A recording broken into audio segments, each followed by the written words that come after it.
ಸಾಹಿತಿ ಕೆಎಸ್ ಭಗವಾನ್ ವಿವಾದಾತ್ಮಕ ಹೇಳಿಕೆಗೆ ಉಗ್ರಪ್ಪ ಕೆಂಡ ಕಾರಿದ್ದಾರೆ. ಶ್ರೀರಾಮನ ಜನನ ಕುರಿತು ವಿವಾದಾತ್ಮಕ ಹೇಳಿಕೆಯನ್ನ ನೀಡಿದ್ರು ಭಗವಾನ್. ಪೂಜೆ ಮಾಡೋ ಶ್ರೀರಾಮ ತನ್ನ ತಂದೆಗೆ ಹುಟ್ಟಿದವನಲ್ಲ ಅನ್ನೋದಾಗಿ ಭಗವಾನ್ ಹೇಳಿಕೆಯನ್ನ ಕೊಟ್ಟಿದ್ರು. ನಿಮ್ಮ ದೇವರು ಅಪ್ಪನಿಗೆ ಹುಟ್ಟಿದ್ದ ಮಗ ಅಲ್ಲ ಎಂದಿದ್ದ ಭಗವಾನ್ಗೆ ಟಾಂಗ್ ಕೊಟ್ಟಿದ್ದಾರೆ. ಭಗವಾನ್ ವಿರುದ್ಧ ಮಾಜಿ ಸಂಸದ ಉಗ್ರಪ್ಪ ಕೆಂಡಾಮಂಡಲರಾಗಿದ್ದಾರೆ. ಭಗವಾನ್ ವಯಸ್ಸಿನ ಕಾರಣವೋ ತಿಕ್ಕಲುತನವೋ ಗೊತ್ತಿಲ್ಲ, ಈ ರೀತಿ ಮಾತಾಡ್ತಿದ್ದಾರೆ. ಮಹರ್ಷಿ ವಾಲ್ಮೀಕಿ ರಾಮಾಯಣದ ಬಗ್ಗೆ ಕೆಟ್ಟ ರೀತಿ ಮಾತಾಡಿದ್ದಾನೆ. ಭಗವಾನ್ ಅಂತ ಹೆಸರಿಟ್ಕೊಂಡು ಮನಸ್ಸೋ ಇಚ್ಛೆ ಮಾತಾಡ್ತಾನೆ. ನಮ್ಮ ಭಾವನೆಗೆ ಧಕ್ಕೆ ಮಾಡಿದ್ದೀರಿ, ಕ್ಷಮಯಾಚನೆಗೆ ಉಗ್ರಪ್ಪ ಒತ್ತಾಯಿಸಿದ್ದಾರೆ.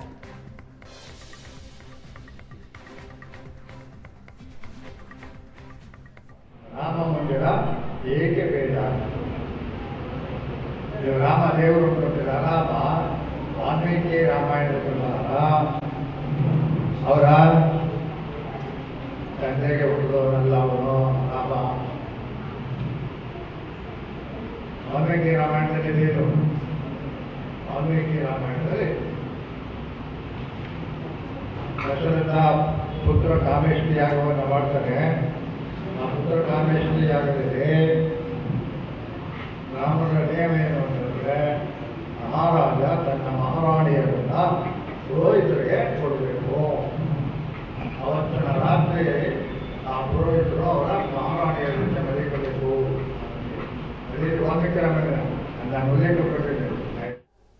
ಪ್ರೊಫೆಸರ್ ಭಗವಾನ್ ಅಂತ ಒಬ್ಬ ಗ್ರೇಟ್ ಇಂಟೆಲೆಕ್ಚುಯಲ್ ಅಂತ ಕ್ಲೈಮ್ ಮಾಡೋರು ಒಬ್ಬರಿದ್ದಾರೆ. ಬಹುಶಃ ಅವರಿಗೆ ವಯಸ್ಸಿನ ಕಾರಣವೋ ಅಥವಾ ಅವರಲ್ಲಿರುವಂಥ ಒಂದು ರೀತಿಯ ತಿಕ್ಕಲತನ ಕಾರಣವೋ ನನಗೆ ಗೊತ್ತಿಲ್ಲ. ಮಹರ್ಷಿ ವಾಲ್ಮೀಕಿ ಬರೆದಿರುವಂಥ ರಾಮಾಯಣದ ಬಗ್ಗೆ ಒಂದು ರೀತಿಯ ತಾತ್ಸಾರದಿಂದ ಕೆಟ್ಟ ರೀತಿಯಲ್ಲಿ ಮಾತನಾಡಿದ್ದಾರೆ. ಇವರಿಗೆ ಏನಾದರೂ ರಾಮಾಯಣದ ಅರಿವಿದ್ದಿದ್ರೆ, ಓದಿದ್ರೆ, ಸುಮಾರು 7,000 ವರ್ಷಗಳಿಂದ ರಾಮಾಯಣ ಬರೆದಿರುವಂಥದ್ದು. ಸತ್ಯಯುಗ 4800 ವರ್ಷ, ತ್ರೇತಾಯುಗ 3600 ವರ್ಷ, ದ್ವಾಪರ 2400.